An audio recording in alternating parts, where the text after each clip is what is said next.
Have you ever been in a room where nobody said a word, but it felt louder than a crowd screaming your name? Now imagine this. What if silence wasn't just a pause, but a person? What if silence could walk beside you? What if it had eyes that stared right into your soul and a voice that whispered things even you were afraid to admit? In this chapter, we're not talking about the words we say. We're diving into the ones we don't. And if you stick with me until the end, you'll discover why some of the loudest moments in life are the ones when nothing is said at all. Meet Sana. She's 34, a single mother, works 2 jobs, keeps her head down, keeps the world out. And there's one thing she's mastered more than anyone else: silence. Not the peaceful kind, the heavy kind. The kind that follows you into empty kitchens and unmade beds. The kind that sits next to you on a couch at 3 a.m. when your child is asleep and your heart is wide awake. Sana's husband left 5 years ago. No explanation, no goodbye, just a silence that echoed louder than any fight. And since that day, words stopped visiting her. They tried, but every time "I'm not okay" knocked on her throat, silence pushed it back.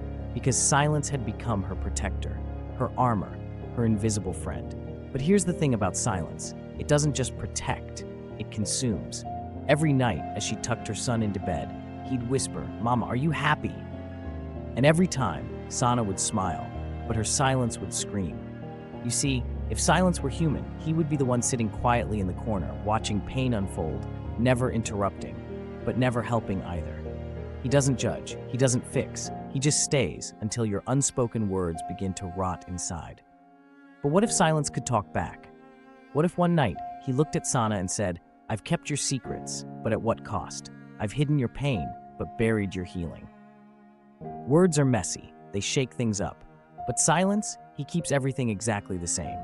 He's not evil, just passive, the kind of friend who watches you drown because he's too afraid to throw the rope. And yet, we invite him in. Again and again. Because sometimes silence feels safer than the truth.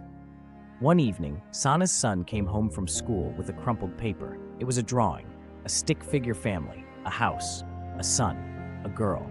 And in the corner, a speech bubble that read, "Mom never talks. I think she's sad." That night, silence didn't sit with her. He stood over her, watching, waiting, and for the first time in 5 years, Sana said 3 words that shook the walls of her apartment. "I need help." Silence didn't fight back. He just stepped aside.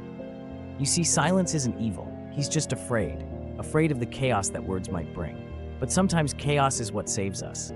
Sometimes saying something, even if it's wrong, even if it's raw, is better than letting silence write your story.